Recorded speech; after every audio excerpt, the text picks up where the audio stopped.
Thanks. And we actually are honored to have two sets of guests today, and we're first joined in person by the President of the Economic and Social Council, Ambassador Munir Akram. He will brief on the high-level political forum on sustainable development, which started this morning and runs through the 15th of July. Ambassador Akram, the floor is yours. Thank you. May I just use this? Oh, yes, of course. Please feel free. Thank you. Well, first of all, thank you for having me. And I know we tried to have this briefing a few days ago, which is, I was in Islamabad and unfortunately had to abort because of internet issues. But as you would have all been aware, we started the high-level political forum of the Economic and Social Council for 2021 today. The high-level political forum is the central body which is responsible for the review and the implementation of the Sustainable Development Goals. This year, of course, the high-level political forum meets at a very critical moment. This is an extraordinary time when we are facing a triple challenge, from the COVID-19 pandemic, the reversal in progress towards the SDGs, which has set back development by several decades, I fear, and thirdly, the impending and looming crisis, the climate crisis, and the environmental goals which we have all committed to. It is quite evident that the pandemic has exposed the inequalities among and within nations, and that in the response and recovery efforts, the global North and South are diverging even further, with countries that have access to vaccines and have had access to finance for recovery being able to restore growth and control the pandemic, whereas the developing countries, by and large, and some of them in particular, have been unable to achieve any credible level of vaccination. Some figures are as low as 2% of their populations vaccinated.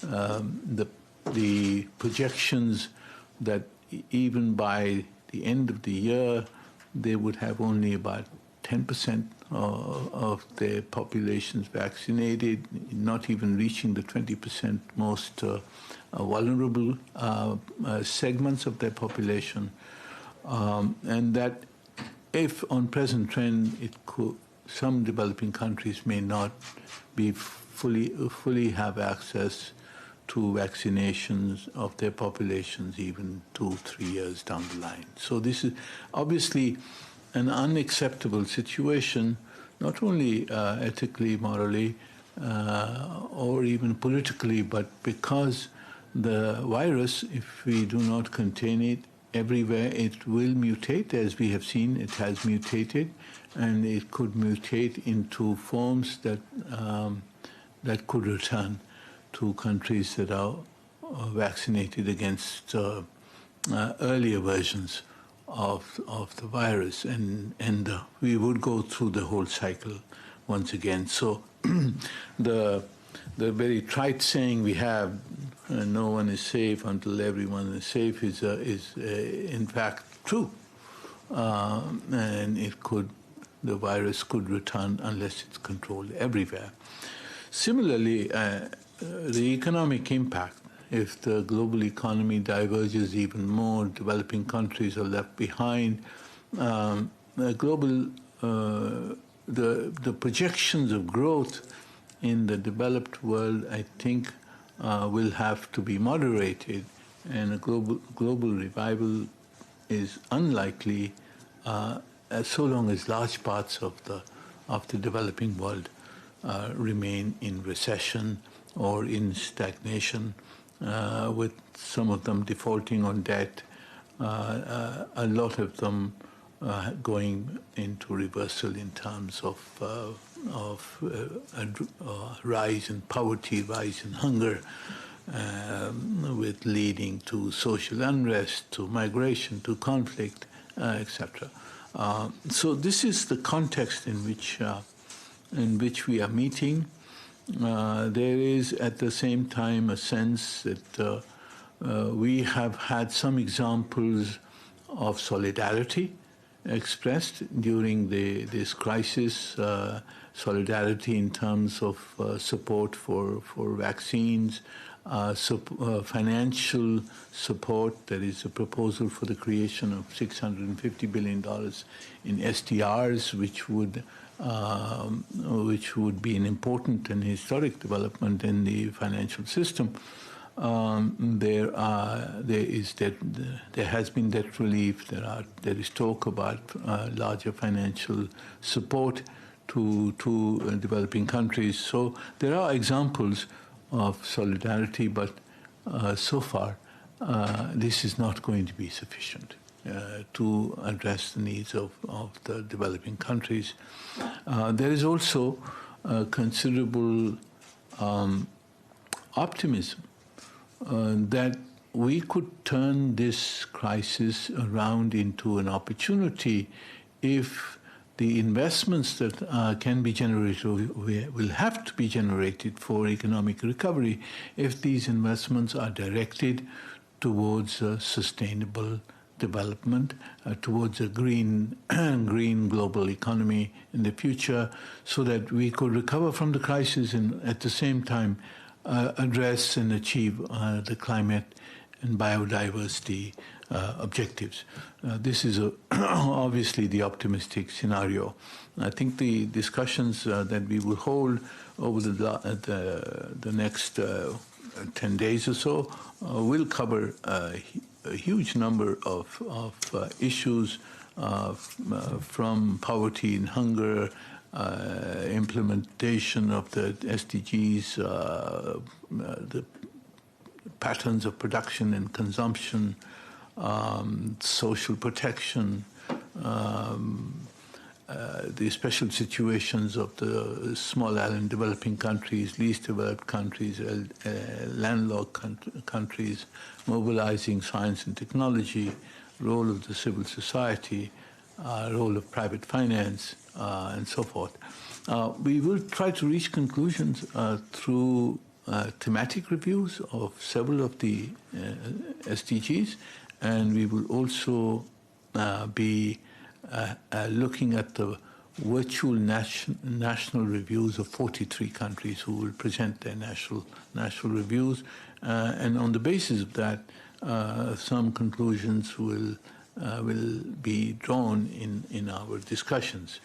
At the end, on the 16th of July, we will have the final, the commemoration of the 75th anniversary of the Economic and Social Council, and also the final adoption of the Ministerial Declaration in a in-person as well as virtual session, a hybrid session on the 16th of July to conclude the HLPF. So I will stop there. I think you've heard a lot of views expressed this morning as such. So. Great, and we'll now go over to questions. First, to Edie. Thank you very much, Mr. Ambassador. On behalf of the United Nations Correspondents Association, thank you for doing this briefing. You said at the start that development could be set back by several decades, and then you mentioned the optimistic scenario that opportunities for investment could actually lead to more progress toward the Sustainable Development Goals and a greener economy. what kind of money are you talking about in terms of investments that would be needed to reach the optimistic scenario? Thank you. Yeah. Thank you, Edith. I think the UNCTAD made an estimate a few months ago, I think, which estimated that before the pandemic, the requirements of the developing countries to achieve the SDGs was estimated at around $2.5 trillion until 2030. That estimate was revised after the first part of the pandemic, at least, to $4.3 trillion up to 2030. So a rise of well over 40%. In terms of the financial requirements of developing countries. Well, the developed countries have injected $17 trillion into their economies in various ways, as you have seen. The developing countries have so far, in my calculation, and we don't have latest estimates, but we have been able to mobilize less than 100 billion, or perhaps a little over 100 billion in terms of all kinds of assistance and support that the developing countries have received so far in the debt suspension initiative, in assistance from the World Bank, from IMF, etc. So I don't think it's much more than 100 billion they've received. So the gap, if you see, it's a huge gap, financial gap, that has to be mobilized. The IMF's creation of new SDRs of 650 billion, out of that, 240 billion or so will go to developing countries. And the proportion, the shares of some of the developing countries will be quite small. Africa as a whole will get about 38 billion. And that will not be, that's against what the President of Senegal just mentioned, that the requirements of Africa are about $440 billion.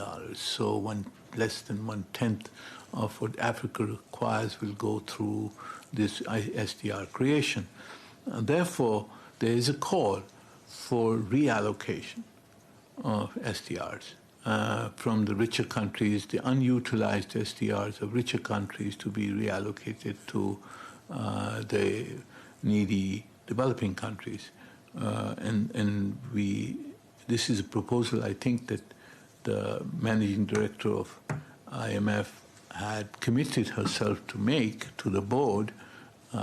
She didn't mention it today, as far as I can recall, but I hope she will, because that's perhaps one of the ways in which money could be generated that's even close to what, that's even in the ballpark of what the developing countries require.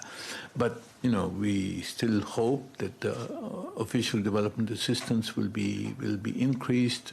We hope concessional finance from the International Development Association under the World Bank, IDA, that there will be a $50 billion window of concessional assistance from IDA.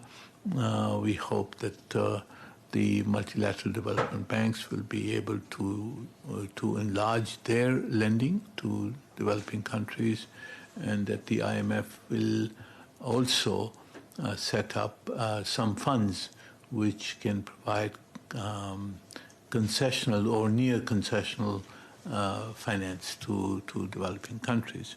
And lastly, of course, there is the whole issue of climate finance. Developed partners have committed to, in 2009, they committed to provide $100 billion per year as climate finance.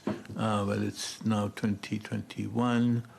So if you accumulate that number, it's $1.1 trillion that ought to have been available.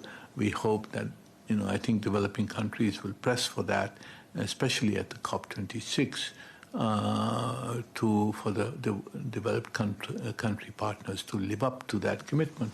That if that commitment is met, well, that would be an additional amount that could supplement the resources that are towards COVID recovery, towards green climate recovery, and towards the SDGs.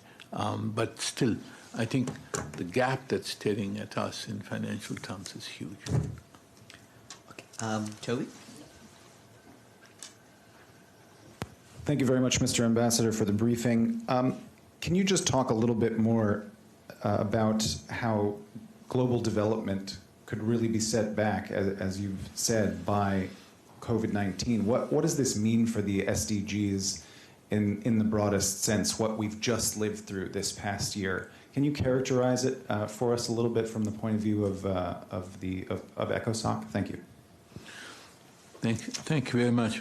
Well, if the present trends continue, as I said, the global economy is now sharply diverging, with growth rates in the United States estimated at good 6%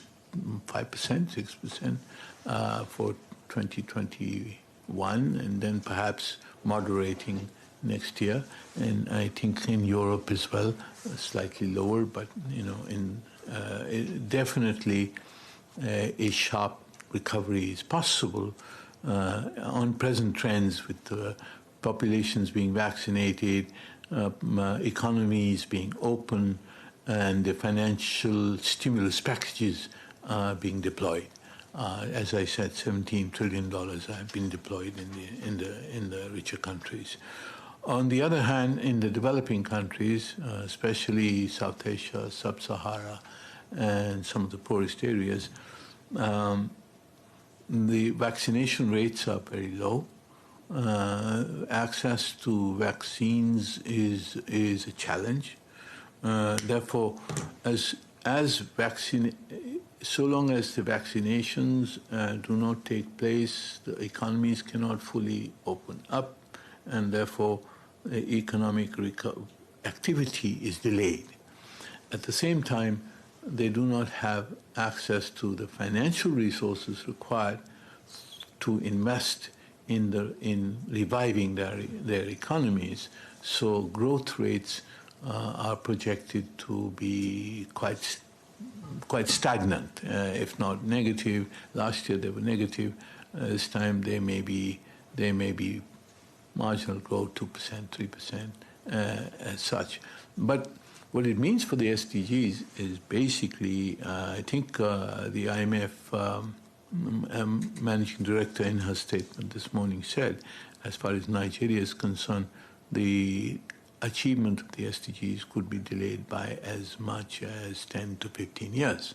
And I suppose that would be about similar for many countries. Of course, Nigeria is a large country, has got, fossil-based economy, but there are poorer countries who will have a harder time to restore themselves on the growth path. Poverty accumulation, I think 100 million will fall into poverty. It will add to the billion or so that are already in extreme poverty. So it's going into reverse.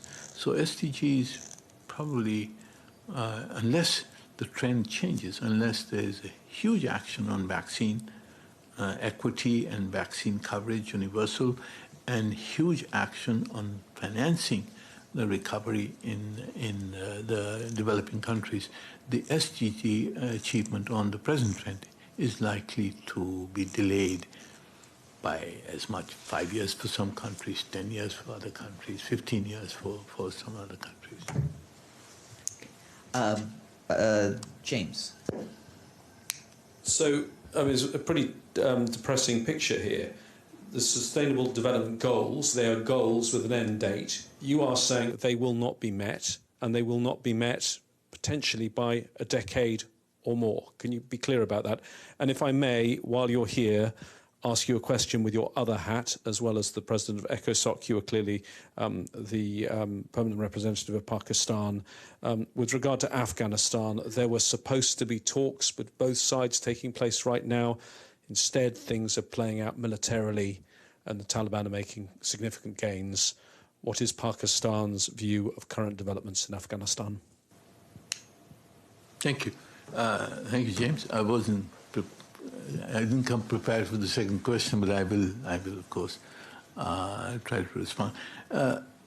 On the SDGs, as I said, the estimate of the delay that was presented today was by the managing director of IMF.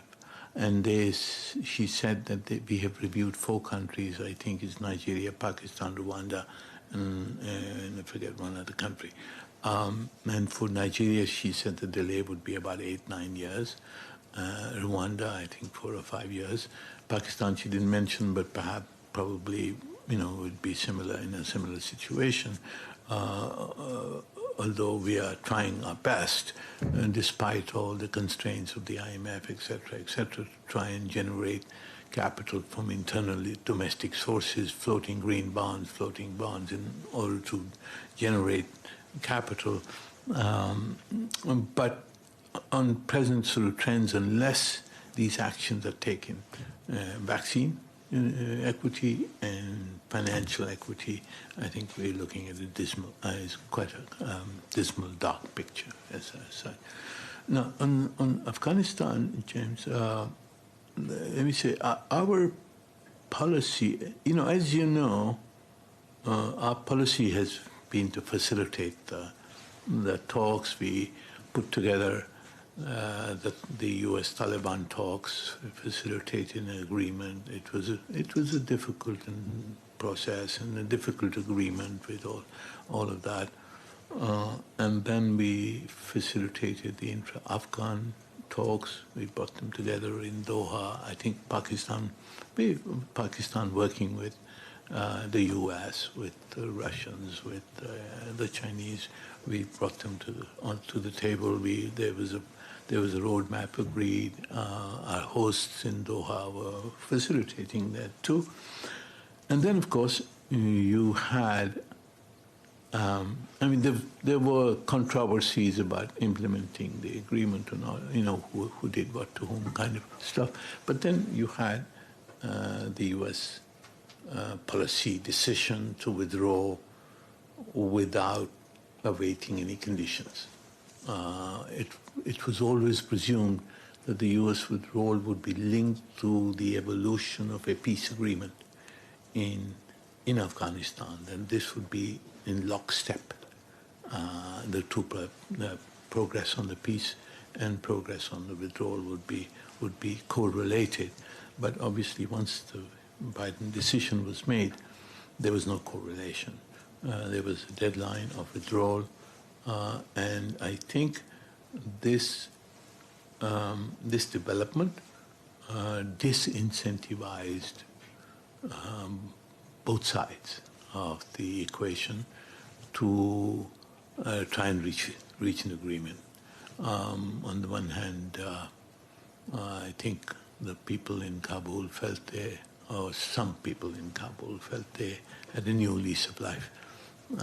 And on the other side, the Taliban felt that since some of the conditions that they had negotiated with the U.S., which release of prisoners, delisting process, and a effort to put together some kind of a deal, and that all of these were off the table when once the U.S. decided to withdraw without conditions. For them too, there was a disincentive to actually achieve some sort of compromise. So for those of us who are in the region, we're not leaving.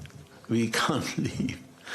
So for us, for the Chinese, for the Iranians, for Russia and the Central Asians, we need to find some sort of arrangement. Otherwise, we will have a civil war as we had before. And and people say the civil war has already started, but the war has been going on. Now the question is, how do we bring them together? Pakistan is very actively involved in trying to bring the two parties together. We hope the Doha process is not dead. It may be sort of somewhat in suspension, but we hope the parties will come back. And I think if they are sensible from both sides, there are incentives for them to come back, and we are trying to point out those incentives to them as such. And hopefully they'll come back, and hopefully they'll have something to say to each other. The Taliban yesterday, I think I saw an announcement that they're going to present a peace plan. I hope they do. I think it's a good start. Let them present a plan, and then we can help them to negotiate something. Yes, question there? Okay. Oh, sorry. Thank you, Ambassador, for the briefing. My question is, what can the UN do its best to help the world achieve sustainable and resilient recovery from the pandemic, as it is stated in the theme of the political forum? The next question is about your presidency. How do you summarize your presidency? Thank you. Thank you very much. Now, as far as the UN role is concerned, I think I would say that in this crisis, the UN has played a very positive role. I think everybody perhaps underestimates the influence of the UN, but from the very start of the crisis, the response of the Secretary General setting up the humanitarian response emergency fund, setting up the resident coordinator system to be able to respond to the needs of each country through the country offices, and the feedback into the system, the coordination that was promoted by the UNRC system at the country level. I think I saw it in my own country. I think it was quite commendable, the way the whole system worked together, and then of course the discussions which were then led by the Secretary General together with the Prime Ministers of Canada and Jamaica on the whole issue of financing recovery from COVID. Those were very important discussions.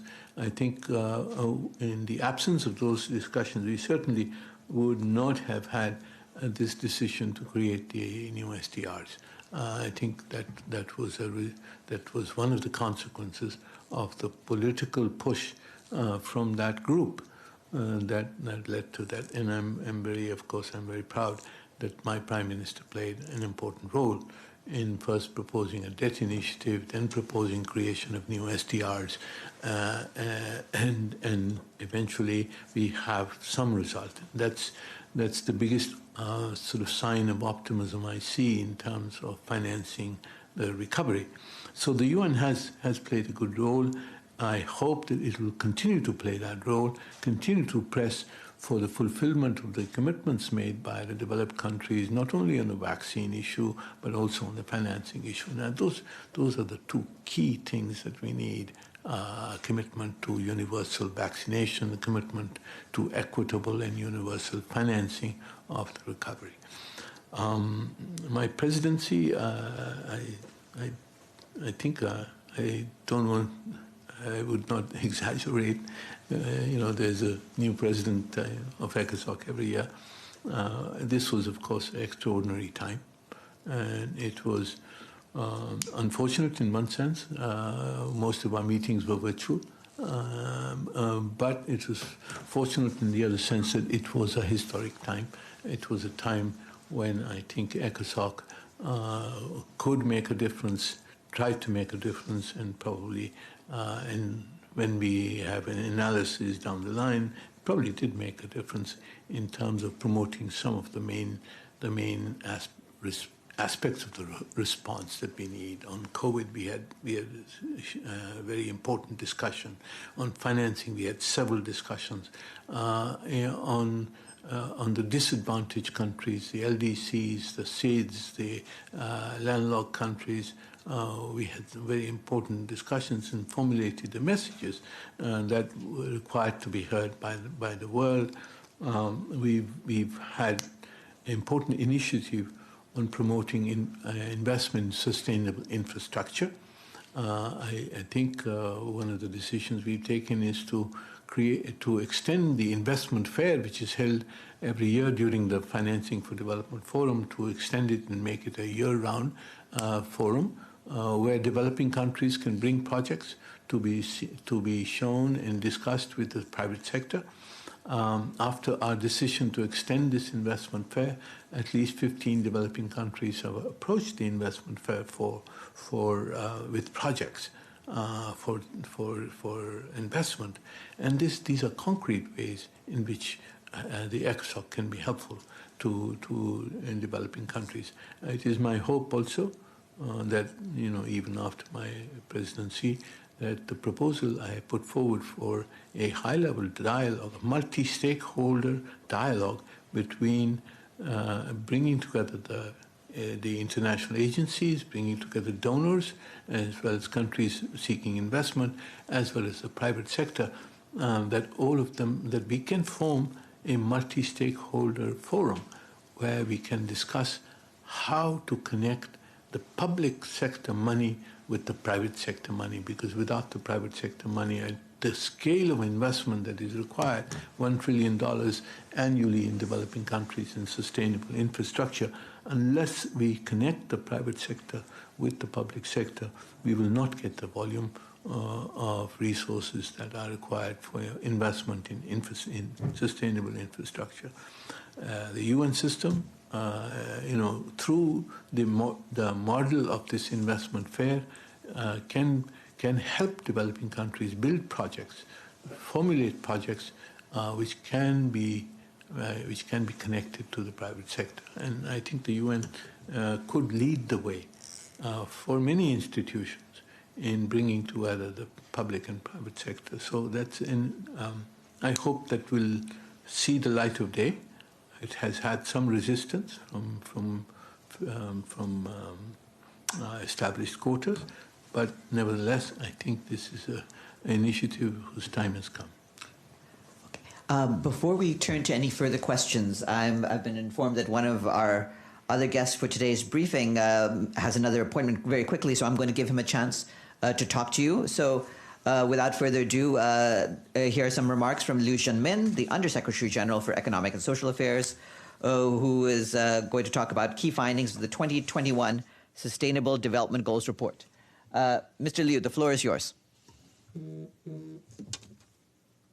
Thank you. Thank you, Mr. Haag, dear friend from media, and also Mr. Akram, the President of ECOSOC.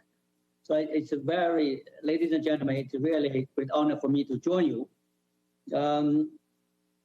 It's good to follow the briefing by President of ECOSOC, but also it's challenging for me. Not be either briefed by Ambassador Akram, that be high-level political forum under the auspices of ECOSOC, opened today, this morning.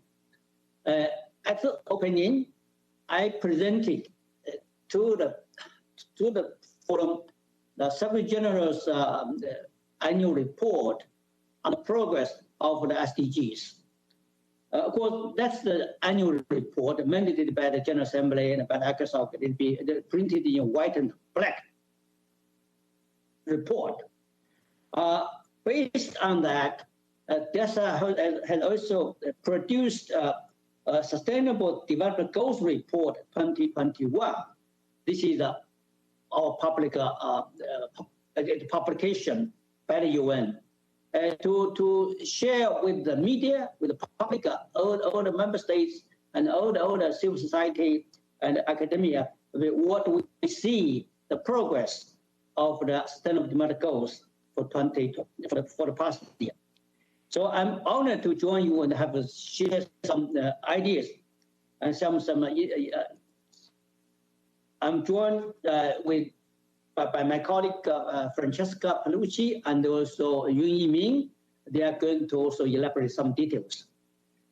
So colleagues, as Ambassador Akram has been elaborated, the world is at a critical moment in its pursuit of the 2030 Agenda for Sustainable Development. This report uses our Sustainable Development Goals report uses the latest available data and estimates to reveal the devastating impacts of the COVID-19 pandemic on people's lives and their livelihoods, and on SDGs. It also points out areas that require our urgent and coordinated action. The pandemic has thwarted or reversed years or even decades of development progress. Global extreme poverty rose for the first time since 1998. In 2020 alone, more than 100 million people were pushed back into extreme poverty and chronic hunger.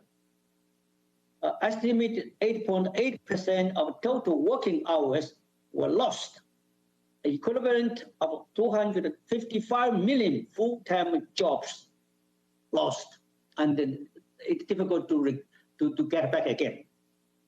And disruptions to essential health services have threatened years of progress in improving maternal and child health, increasing immunization coverage, and reducing communicable and non-communicable diseases. So this COVID has affected the entire health service. Of course, in the crisis, the poorest and the most vulnerable continue to be at great risk of becoming infected by the virus and have borne the brunt of the economic fallout. And in particular, worrying us that the vaccine distribution has a vast inequalities now. This is a top priority concern for the Secretary General, Antonio Guterres. He's talking about the issue every day. And then millions of children risk never returning to school and are forced into child marriage and child labor in the next decade. Colleagues, despite the pandemic-related economic slowdown, the climate crisis continues largely unabated. A temporary reduction in human activities resulted in the dip in emissions last year. However, concentrations of greenhouse gas in the atmosphere continue to increase in 2020, reaching new record highs. The issue report, as the Sustainable Development Goals report, paints a worrying picture regarding the state of our SDGs. Yet it also highlights stories of resilience, of adaptability, and innovation during the crisis, which indicate a brighter future is possible if we act immediately. There are some good stories over the past year. There have been immense community resilience, rapid expansion for social protection, acceleration of digital transformation, and a unique collaboration to develop life-saving vaccines and treatment in record time. Our collective response by the international community over the coming 18 months, it means by the end of 2022, will determine whether the COVID-19 crisis serves as a much-needed wake-up call. I think because by the end of 2022, that this pandemic will last for almost 3 years, right? We must, when it's complete, our action, international action to contain the pandemic with global vaccination. The global community first and foremost needs to ensure equitable access to COVID-19 vaccines and treatments. So this is a critical step that can truly spur a decade of action for SDGs. Transformational changes are needed, and SDGs provide the roadmap. So even with the pandemic, I think SDGs remains the only consensual agenda and roadmap for sustainable development in the coming decade. To address the vulnerabilities exposed by the pandemic, structural transformations are required, including significantly strengthening social protection systems and public services, increasing investment in science, technology, and innovation, strengthening the financial position of developing countries, investing in clean energy and industry, and enhancing women's participation in decision-making. Report also demonstrates that weaknesses in data and information systems present an added and enormous challenge to decision makers. A year into the pandemic, only about 60 countries, 60, that 1/3 of the UN membership, around less than 1/3 of UN membership of 60 countries, had data on COVID-19 infection and death rates. That could be disaggregated by age and sex, and that were publicly accessible. For the rest of the countries, they have no detailed data. Timely and high quality data are more essential than ever before. Decision makers should treat data as a strategic asset and a priority in building back better. Increased data financing from both international and domestic resources is also essential. Colleagues, we are at a very critical juncture in human history. The decisions we make and actions we take today will have momentous consequences for future generations. Lessons learned from pandemic will help us rise to current and future challenges. So let us seize the moment to make this a decade of action for SDGs and transformation and restoration to achieve SDGs and make good on the Paris Agreement on climate change a success. I thank you. I think for details, I think my colleagues, Francesca, Perucci, and me are going to provide some detailed data. Yeah. Thank you. Thank you. Thank you, Mr. Liu. Before we get to those, to your other guests, we'll wrap up with Ambassador Akram. I know he still has a few questions, so first we'll turn to one of the people on the screen, Iftikhar Ali. Iftikhar, you have the floor. Thank you, Ambassador Akram, for doing this briefing. My question has been partly answered by you in response to a question from my Chinese colleague. But may I ask you, do you see any hope of creating this facility for concessional financing of COVID-hit countries? Is there any hope? Because you spoke of some difficulties in this regard. Thank you, Iftikhar. No, I think there are, in fact, several new facilities that have been created and are likely to be created to provide concessional financing or at least lower interest financing for COVID recovery, for SDGs, and climate funds. As you know, there is, under the IMF, there is a poverty reduction facility. There is talk about some new facilities being created there.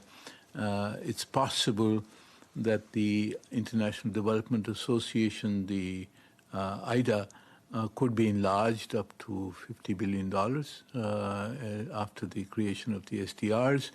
So there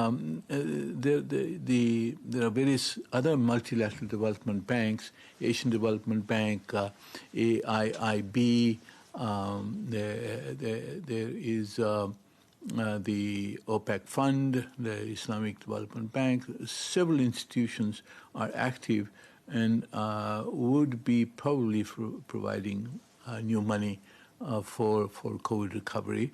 Apart from the bilateral assistance that is likely to be provided by ODA providers and by some of the other richer countries. I think the point I'm making is, even if once we put it all together, we are still not close to the volume of finance that is estimated to be required by the developing countries. So unless we can up the game, as they say, unless we additional money is provided, we will still be falling behind the implementation of the SDGs. And we have a question. Yes, Iftikhar? No, thank you. Okay, and then we have a question from Elena Lensa of the Lusa News Agency. Elena, are you still on? Yes, hello. Thank you, Farhan. Thank you, Ambassador, for taking my question. I'm from the Portuguese News Agency. I wanted to ask you, what do you expect from first-time presenters of voluntary national reviews like Angola? And again, in the case of Angola, how is the situation of SDGs related to the fact that Angola is still in the least developed country and has not graduated?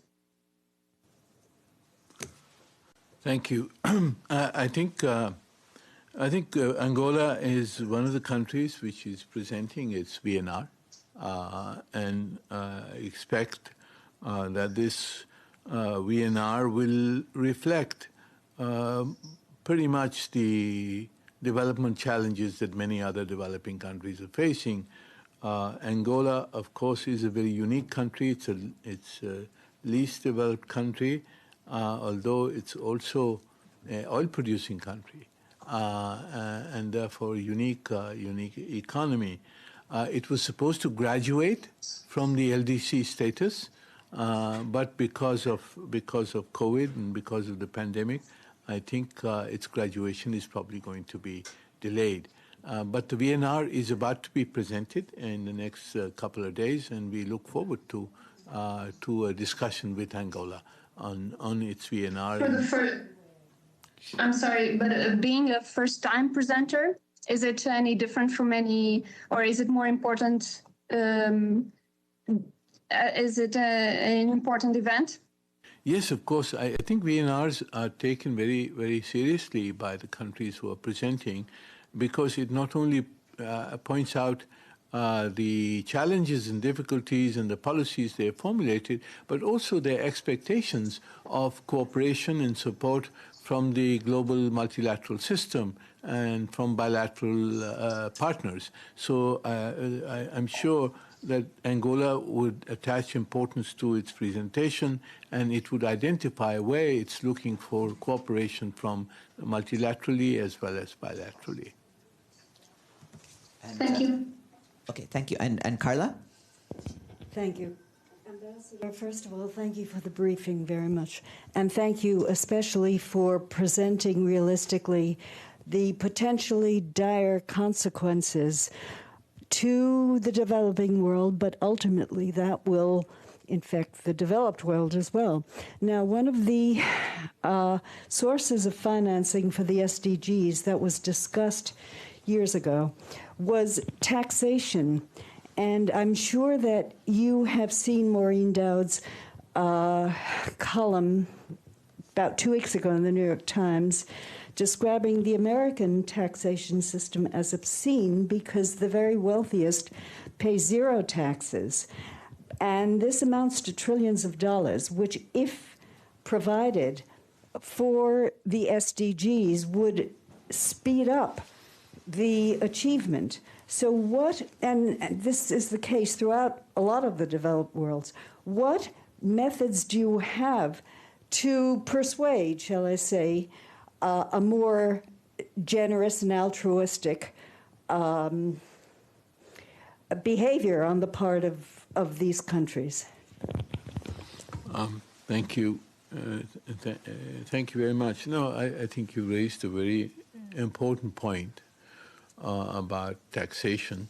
As you know, from the developing countries, there has been a proposal which has been put forward, and I think now is being pressed for an international tax treaty. Now, an international tax treaty will, of course, cover the equity or inequity of various tax systems, and the issue of tax avoidance and tax evasion, slightly different. But one of the things that makes this possible is low tax havens, where profits are shifted to avoid taxation. And I think the latest proposal from the U.S. for a minimum international corporate tax is a first step towards avoidance of taxation by corporations when they move things. I will not comment on the U.S. tax system. It's first of all sensitive and secondly too complicated for my understanding. But I take your point. I think there is need for international fairness in taxation, and profit shifting is one problem.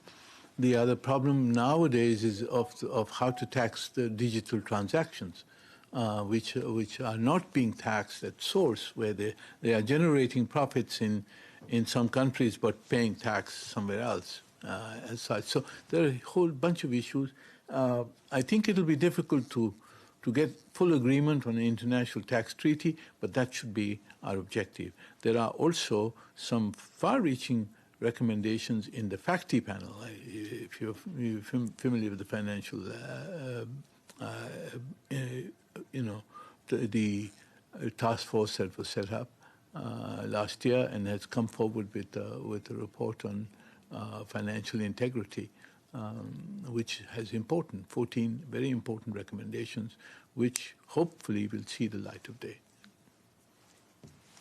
And thank you very much for taking so many questions. Thank you, Brian. Thank you so much. Thanks a lot. I'm sorry if we took up a lot of your time. No, my pleasure. And I'd like those of you who are still interested in the other part of our briefing to stay in the room because we still have our guests from DESA, who are Francesca Perucci, the chief of the Statistical Services Branch, and Yongyi Min, the chief of the Sustainable Development Goals Monitoring Section. And so I'd like to turn to them if they have anything to say, starting with Francesca Perucci. Yeah, the floor is yours. And good afternoon.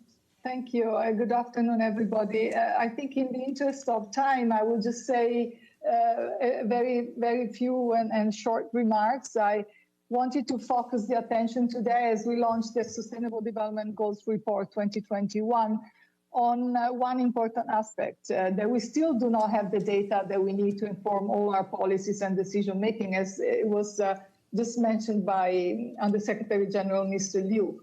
And COVID has really highlighted that the pandemic has made data a life or death issue as many governments were struggling with the lack of timely and quality data to understand the disease, contain the pandemic, and plan the recovery. So what I'd like to mention today is that national statistical offices have experienced incredibly serious disruptions in their statistical operations. But at the same time, they've been heavily involved in providing the necessary data. As of September 2020, 82% of national statistical offices were involved in data collection directly on COVID-19 and its impact.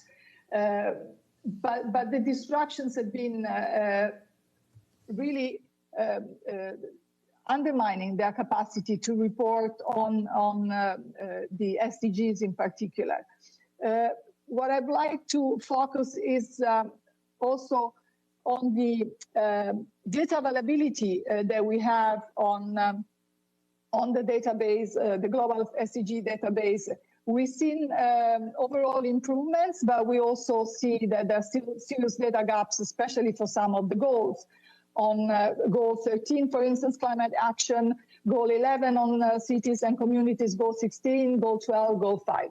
I'll point you to where you can find all this information more in detail. That's one of the first parts of the report that also highlights some important data stories on how data can really change people's lives and make the difference between having or being denied opportunities in life and essential service and access to essential services.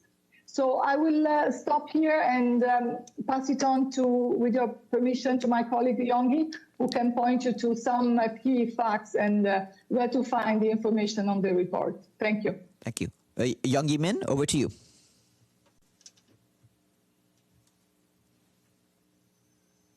Thank you. I just want to maybe to save time and share some of the main findings from the report. So first, it's years of even decades of progress has been halted or reversed by the pandemic. I'm not going to repeat this number. You probably heard it repeatedly during this week at HLPF. We know that millions of hundreds of millions of people will push back to poverty and hungers. And the children, 101 million children fell below the minimum reading and professional threshold, which is added to the existing 483 million. And even currently, about 90% of countries are still reporting one or more disruption to essential health services. And so we know that the pandemic is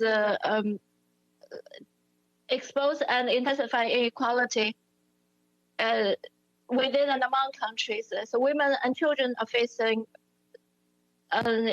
increasing domestic violence, impact of pandemic exacerbating the vulnerability of 1 billion slum dwellers and those living in informal settlements, and also intensifying children's risk of exploitation, include child marriage and child labor. So in 2020, the number of children engaged in child labor totaled 160 million, which is 1 in 10 children, and this number going to increase.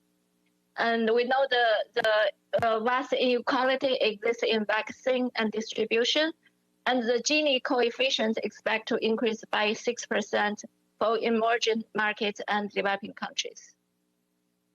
So despite the pandemic, we know the climate crisis, the biodiversity crisis, and the pollution crisis persist.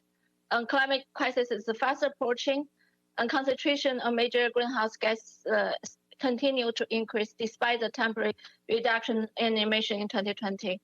And more than 1/4 of species assessed by UCN Red List are threatened with extinction. Ocean acidification, eutrophication, and overfishing threaten the sustainability of our ocean. And 1 million plastic drinking bottles are purchased every minute, and 5 trillion single-use plastic bags are thrown away each year. The means of implementation for the SDG has also been negatively affected. With the rollout of the vaccines and continued fiscal and monetary support, a global economy recovery is underway. However, for many countries, economic growth is not expected to return to pre-pandemic levels until 2022 or 2023. And global flows of foreign direct investment declined by up to 40% compared to 2019, while net ODA increased in 2020 to a historical high of 161 billion. It still falls well short of the target, 0.7% of donors' GNI. Despite a surge in data demand to inform pandemic-related policy making, development support to data and statistical has not risen much. 63% of low-income and lower middle-income countries need additional financing for data and statistics due to the pandemic. We know the COVID pandemic serves a wake-up call to address the deeply rooted problem in our society revealed by the pandemics. Government and the international community should make structural transformation and develop a common solution guided by the SDG. The first step is ensuring equitable access to COVID-19 vaccines and treatment. And other actions include significantly strengthen social protection system and public service to ensure no one is left behind, increasing investment in data and in science, technology, and innovation, creating physical space in developing countries, taking a green economy approach, and investing in clean energy and industry. Last but not least, we need a unified vision of coherent, coordinated, and comprehensive responses from the multilateral system. So the report contains the latest information and data in details for more than 100 indicators. The report was prepared by UN DESA in collaboration with more than 50 international agencies. So please visit our website for more information. Thank you very much. Thank you, Yongyi. And I'll turn over now to Toby for questions. Toby? Hi, thank you very much for walking us through this report. I've a bit of a technical question for Ms. Perucci. It's just, I wonder, from a statistical point of view, in terms of your data gathering and data processing, what are the areas that you are seeking improvement in now in terms of methodology of putting this very important and influential report together? Thank you.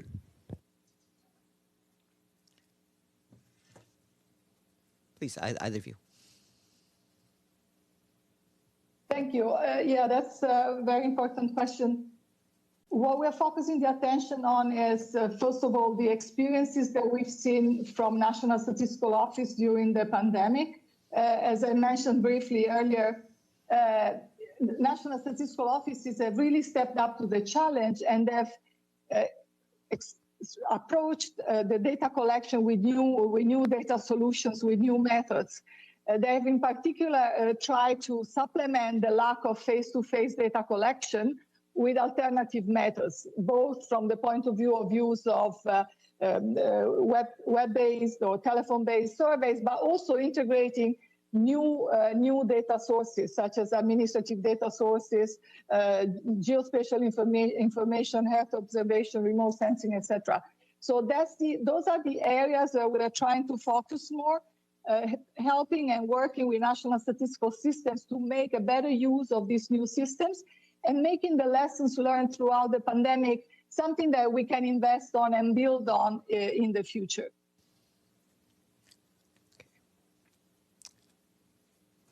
And if that is it for questions, I'd like to thank our guests and also thank you very much for your patience. I know that this was a fairly long and extended set of briefings, but thank you for sticking it out with us, and have a very, very good afternoon, everyone.